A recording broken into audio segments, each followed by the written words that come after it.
Kumusta po kayo? Sir R. Squared po.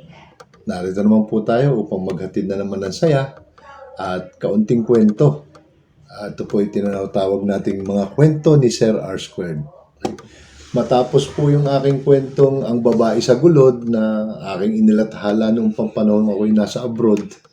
Alam niyo po, yung matatagal ko ng friend sa Facebook. Alam yan, ano? Nung ako'y nasa ibang bansa, aking libangan ay gumawa ng magsulat ng mga kwento. No? And yung mga bagong friends ko na napanood na yung ginawa ko ng kwento ng ganito, naka-video, yung Ang Babae sa Gulod, marami po nag-PPM at nagre-request. So, yung mga iba pa nating kwento, yung meron tayo kasing kwento, Ganun Pala Yun, Eksena sa Bus, Agua de Mayo. Ito po ikukwento ko ay mag-ingat sa apoy at sa bato. Yan. So, mag-ingat sa apoy at sa bato. Parang kakaiba yung title, ano? So, simulan po natin ang kwento without any further ado. Ay para po matapos na, ito pong kwentong ito ay tungkol sa isang batikang sundalo. Ang sundalong ito ay laging napapadala at napapalaban sa gera. So, ano po siya? Siya po ay mga kabilang doon sa mga Scout Ranger Brigade. Yan po, ano? Yan po mga talagang sila yung mga striking force. So, madalas siya kung sa may kaguluhan. Minsan, napapadala pa siya sa ibang bansa para pagka tayo nagpapadala ng mga volunteers doon, kahit sa retrieval, yung mga volunteers sa mga sakuna, yan, sila ang mga laging pinapadala. At sa mga gerang labanan sa Mindanao, alam niyo naman, hanggang yung kahuli-hulihan niyang ang destino ay yung Marawi. So, dyan po iikot ang ating kwento, no? So, ito pong si General, naging 3-star general na po siya, no? Si General ay madalas napapadala sa labanan. At pagkakatapos naman nun, syempre may R&R, Rest and Recuperation, ay napapadestino siya sa Maynila. Reporting lang sila sa kampo kung saan ay tuwan-tuwa yung kanyang pamilya. At tuwing siya ay wala sa destino, sa malayong destino, ay bumabawi siya sa kanyang pamilya. Nagluluto siya yung naglalaba, mga washing machine naman, siya naglalaba, siya nagdidilig, siya naglilinis ng bahay, namamalengke. So, ginagawa niyang lahat yon para makabawi sa kanyang may bahay at sa kanyang pamilya. So, umiidad-idad na rin kasi siya, no? Si General, no? Nasa early 50s na siya. 51, ayan, 52. At talagang nagbabalak na nga siyang mag-retire, kahit early retirement. Dahil siyempre may mga nararamdaman na rin siya sa katawan. Pero matipuno, malakas pa rin si General. Medyo nitong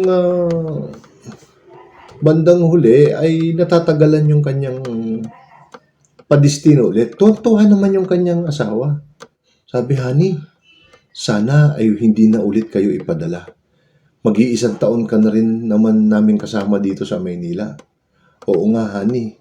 At siguro, kapag ako'y maipapadala, ay ako'y magpapaalam na sa mga darating na araw at sasabihin kung ako'y marami na rin nararamdaman. Kung maaari, hindi na ako ang maipadala. So tuwing ganon, sila ay nasa Maynila. Itong si General, bilang siya yung leader ng grupo, they make it to a point, yung mga kasamahan niya doon sa platoon, doon sa brigada, yung kasamahan niya, dinadalaw niya isa-isa. Okay? Nagkakaroon sila ng tinatawag na get-together para mabuo pa rin yung kanilang team. Siyempre, mahirap na. Baka biglang ipatawag ulit. Wala na yung sense ng... Doon naman ay konting inuman tuwing linggo ng hapon, once a month, twice a month, sa bahay ng isa sa mga kasama nila, minsan sa kanila, minsan doon sa mga kasama. Nagiinom sila, rest, video okay, kwentuhan, walang katapusang kwentuhan, at ang puro pinagkukwentuhan, alam mo na, ay tungkol doon sa mga labanan. So yon, ganun ang buhay niya. Tuwan-tuwa yung kanyang may bahay dahil tahimik na si General. Nagluluto, umagahan, maagang gumigising, nagsisimba pagkakatapos ng paglinggo, nagsisimba sila. Naipapasyal yung kanyang pamilya, nagmomol na lang sila, kain sa labas. So, yun ang buhay. Hanggang isang araw, may dumating na sulat. Written order galing sa report sa GHQ. So, pag-report sa GHQ, edi syempre, punta siya. Punta siya doon sa, hindi niya ka-reportan kasi reporting lang, once every 2 weeks. Punta siya sa GHQ, nalaman niya, magmula sa kanyang commanding officer na ipapadala sila. Dito, doon sa may Marawi. Itong huling yun na po yung panahon na yun, papadala sila sa Marawi. Parang may bigla pong kumurot sa kanyang damdamin at sabi, "Nako, may iwan ko na naman ang aking pamilya. Malulungkot na naman at kakabahan na naman ang aking asawa." Siya ay pauwi, parang ang bigat ng lakad niya. Lulugo-lugo siya hanggang nakasakay siya sa auto, hanggang siya ay nakarating ng bahay. Hindi niya malaman kung paano niya sasabihin. Pagbungad niya pa lang sa pinto, sabi ng asawa niya, "Oh, honey, bakit parang malungkot ka? Hindi mo may katatuwa, may napagalitan ka ba? May nasabi bang masama sa iyo yung commander o may nakatalo ka ba?" "Wala naman, honey. Kaya lamang ito." Inabot yung sulat sa papel. Ino-orderan sila na impake, okay? At maghanda dahil sa darating na Lunes ay sila ay padadala sa labanan sa Marawi. Dahil tumatagal, kailangan ng expertise nila. So, yung buong grupo, di lungkot na lungkot. Sabi nga, "Magdahilan ka na lang, honey," sabi ng babae. "Sabihin mo, nahihilo ka na. Hindi, sabihin mo, may rayuma ka, masama ang pakiramdam mo." "Hindi maaari, honey. Tawag ng tungkulin ito," sabi ng general. "Pero ipinangako ko sa iyo, mahal," sabi ng honey. "Huling-huli na ito at pagkatapos nito at mapagtagumpayanan ko, ako ay magsasabi na at sasabihin kong ako'y magre-retiro na. Pero kinakabahan ako, honey, baka may masamang mangyari sa'yo. Napapanood ko sa TV, nagsasabugan doon, talagang labanan Sabi niya, "Wala tayong magagawa, honey. Nakilala mo na akong ganito. Dito na natin na itaguyod ang ating kabuhayan. Tawag ng tungkulin ito, paglilingkod sa bayan." Sabi gano'n ng general. "Nalulungkot man ako, pero ayoko man, pero wala akong magagawa." Yan. So, gano'n na nga nangyari, noong nakuha yung sulat, Lunes, nung nagpunta sa GHQ, Lunes. Naisip sa kabilang Lunes pa, pupunta. Di meron pang ilang araw, halos isang linggo pa, ang lilipas para sila'y magkaroon ng bonding. Naisip noong asawa habang iniimpake yung mga damit, Martes, bukas ay Miyerkules. Ang mabuti pa ay magsimba tayo sa Baclaran at pagkatapos ay sa Biyernes, magsimba tayo sa Quiapo. So, gano'n, sinabihan niya yung mga anak nung Miyerkules, "Anak, medyo lumiban muna kayo ng mga huling period ninyo sa school. Magkita-kita tayo bandang alas 4 ng hapon Isimba tayo sa Redemptorist. So, ginawa nila yun, ano? At nung Biyernes na, tawag dito, Biyernes, magsisimba sila sa Quiapo, hindi na sumama yung dalawang anak. Dahil sabing gano'n, pa, hindi kagustuhan ko man na sumama, finals ngayon sa school namin. Nung nakaraan ay hindi pa, nung Miyerkules, Huwebes, Biyernes ang aming midterms ang aming midterms. Nung panahon na yun, midterms sa aming school.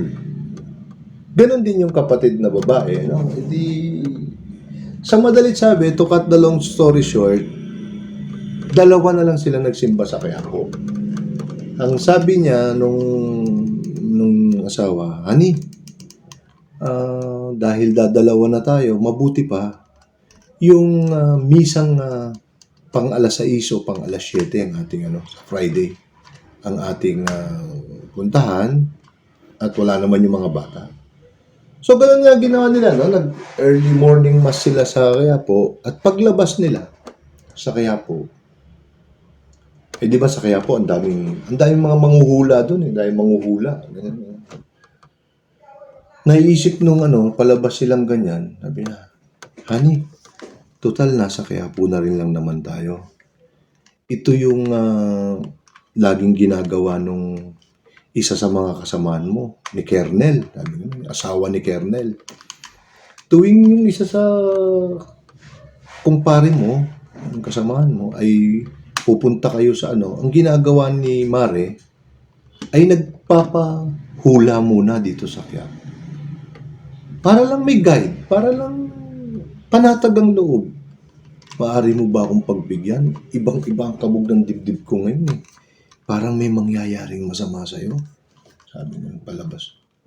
Wala namang problema, honey. At kung yan ang ikapapanatag ng loob mo. Kasi talagang sa lahat ng alis mo, honey, sabi ng babae. Ngayon ko lang naramdaman yung ganitong kakaibang kaba sa dibdib. O siya, sige, alam mo ba kung saan doon. Sa gawi doon, malapit lamang dito sa simbahan.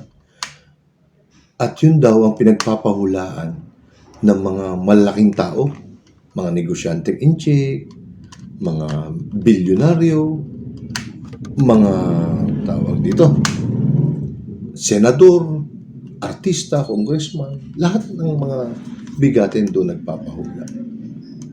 Siya, sige, kung yan ang kakagaan ng loob mo, wala namang masama kung tayo Sa madalit sabi, punta sila, pang-siyam na sila doon sa pila at ang mga nakapila may Supreme Court Justice, may mga kung ano, may mga malalaking tao, may politiko, pang-siyam na sila.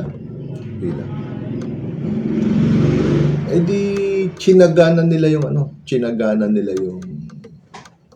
pila dahil andun na rin lang Honey, maaari ba tayong umuwi na? Ang haba. Hindi, saglit lang yan. O sige, kung yung ikakapanatag ng loob mo, eto na. Natsagaan nila yung pila, sa madalit salita, sila na yung hinuhulaan nung lalaking manghuhulay, lalaki. So, hindi si Madam Auring, hindi. Ano pong may paglilingkod ko sa inyong mag-asawa? Sabi, gano'n. Kasi po, ito pong aking asawa ay general at lagi pong naipapadala sa labanan. Kung maaari lamang po ay hulaan nyo siya kung talagang may mangyayaring masama sa kanya, hindi ko na po patutuloyin. Kasi iba po, abot-abot po ang kabog ng dibdib ko. Sabi ko. At kung wala naman po, di patutuloyin ko. At least, alam po namin kung anong kanyang dapat iwasan at dapat gawin. Sige, balasa ng So, manalangin po kayo at kayo po ay manalig sa ating gagawin sapagkat pag hindi nyo po kayo nananalig, wala pong saysay. Ito na. Tinulungan ng dasal, kuha ng baraha. Nakaapat na baraha na ipinagtataob na gano'n, pinagtitihayang gano'n. Sabi gano'n, Mrs. General, wag po kayong mag-alala. Makakauwi pong ligtas itong si General. Sabi gano'n, makakauwi ka pong ligtas, General. Mrs. wag kayong mag-alala. Makakauwing ligtas sa panganib at walang sugat ang iyong asawa. Malalagpasan niya. Subalit, sabi nga, itong barahang ito ay may gustong sabihin. Ano naman pong gustong sabihin? Kailangan lamang mag-iingat ang iyong asawang si General. Mag-iingat sa apoy at sa bato. Ha? Oo. Kailangan niyang iwasan ang apoy at ang bato. Kahit nandun siya sa gitna ng labanan, pakakatandaan mo, dahil nandun ang signos ng asawa mo, at yun ang kanyang ikasasawi. Ayon dito sa hula, yun ang kanyang ikamamatay. Sabi, dininervous yung Pero sigurado po kayo, manong manghuhula, makakauwi. Pero mag-iingat sa apoy at sa bato. Maraming salamat po, mga hula. Naku, naibsan po ang aking talagang sa huling-huli na po talaga ito. Gagawa na po namin ng paraan kahit ako po'y makiusap na sa kanila, sa kanyang commander, at ako na po makikiusap na wag nang ipadala dahil may edad na rin naman. Ay, magkano po ba? 100,000. Ha? Napakamahal naman ng hula mo. Aba, hindi ko sinabing magpunta kayo dito. At saka, Mrs., wala pa po akong hinulaan na nagkamali. Ganun no? Wala pa daw siyang hinulaan na nagkamali. Eh di, sige, sabi. Ang mahal naman, sabi ni General. Eh, kung ayaw niyo naman magbayad, yung kasunod ninyo, yan, abogado ng Supreme Court yan. Baka gusto nyong istapa ang abutin niyo. Di nyo naman agad sinabi. Di naman kagad kayo nagtanong. At wag po kayong mag-alala, sabi naman nung manghuhula. Wag po kayong mag-alala. Ang hula ko po ay mayroong kasiguruhan. Anong kasiguruhan? May warranty. Ha? Hula, may warranty? Diyan po tayo naiiba. Anong ibig mo sabihin ng hula may warranty?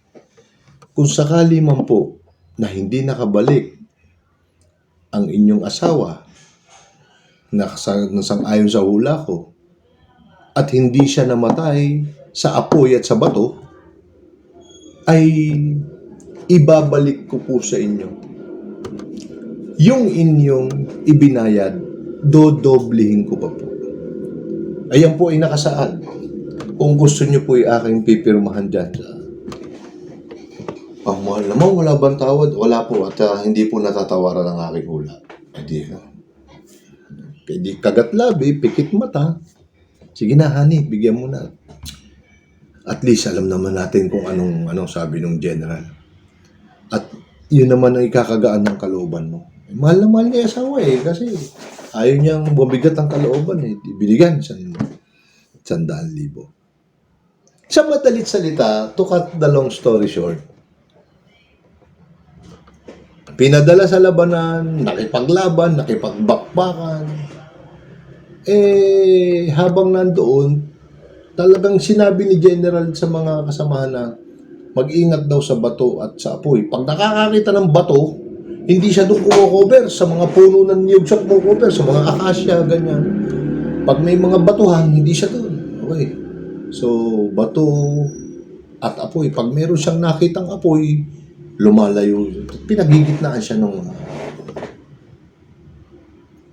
sa madalit salita, nakauwi ng matiwasay, buong tropa nila, walang nalagas. At naging matagumpay hanggang matapos yung Marawi. Sila yung mga huling pinadala doon sa Marawi at nakabalik talaga dito.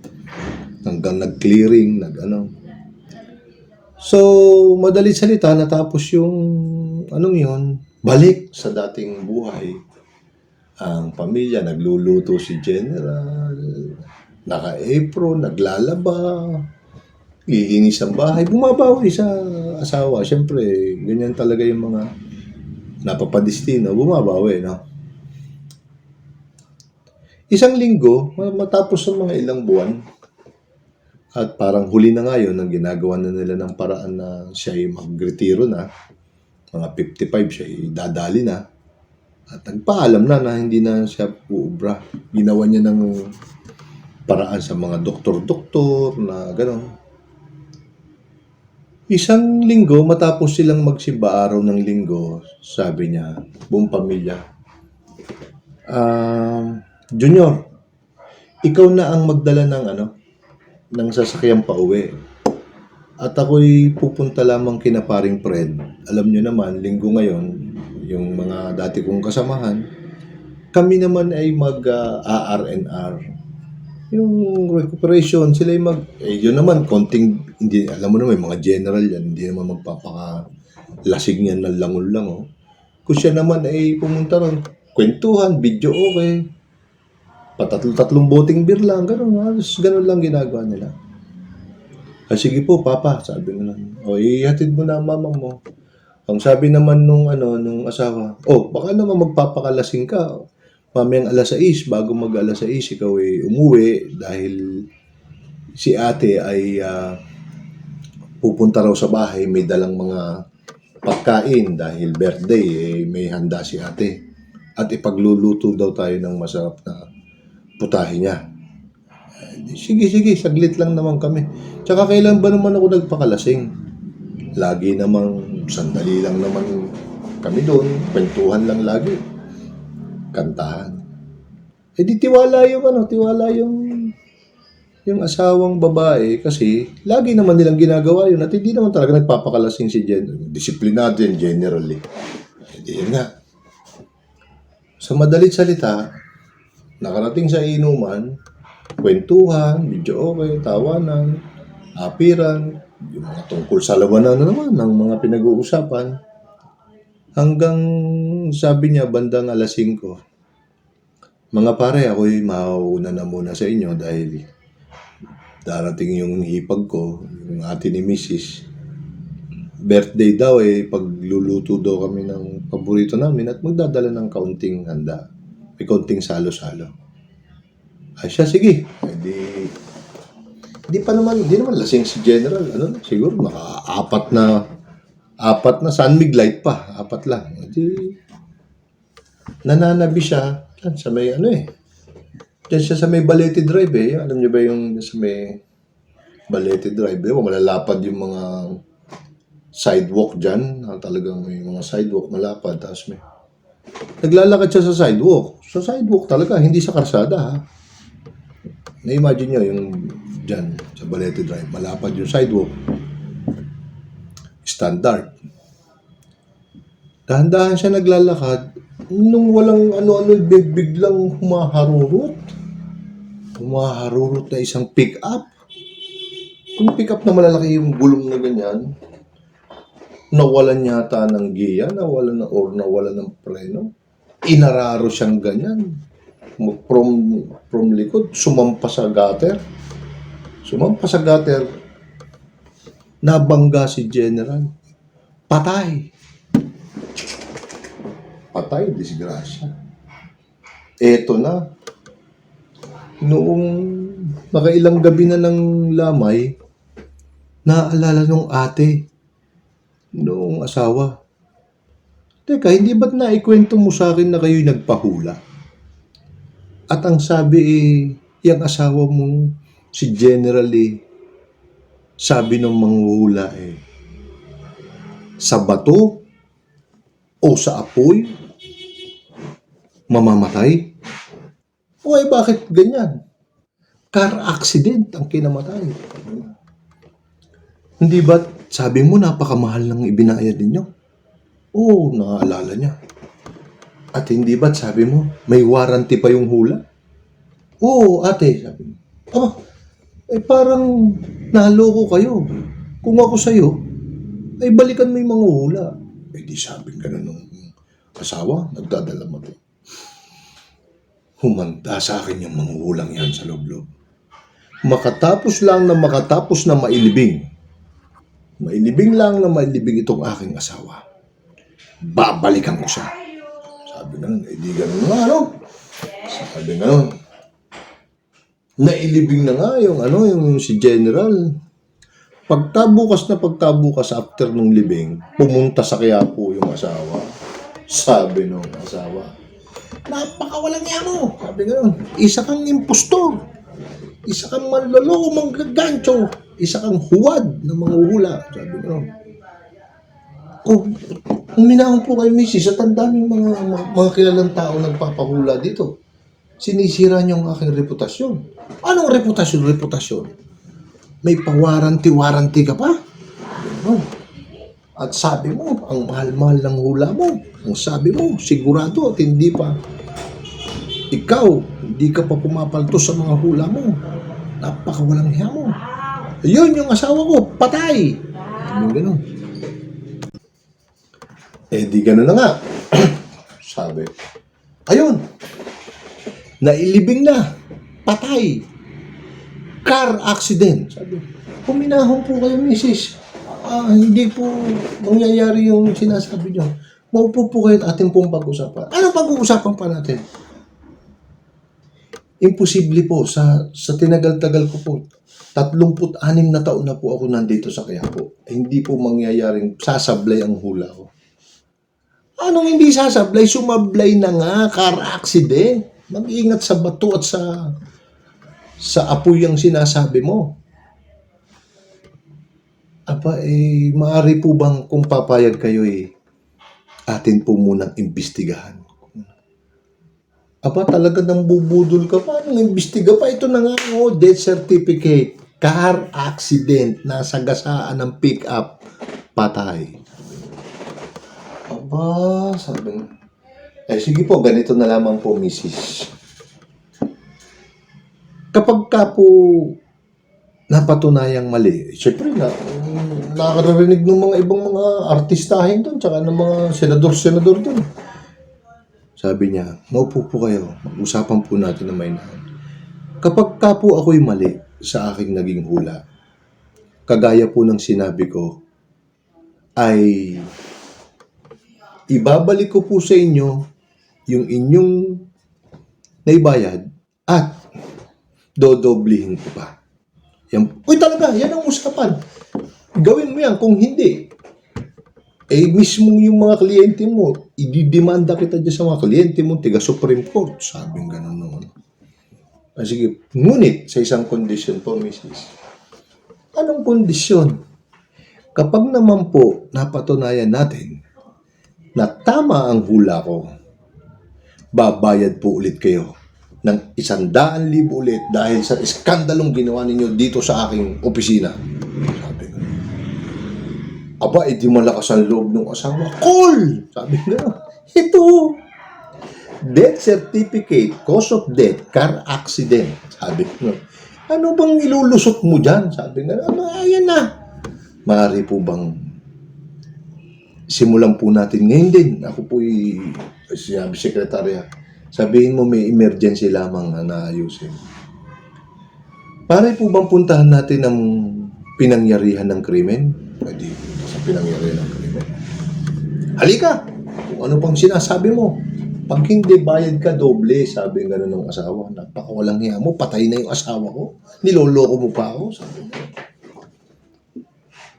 Nasaan po kaya yung naka-aksidente? Nandun sa presinto. Naka-impound, pick up. Sabi nga.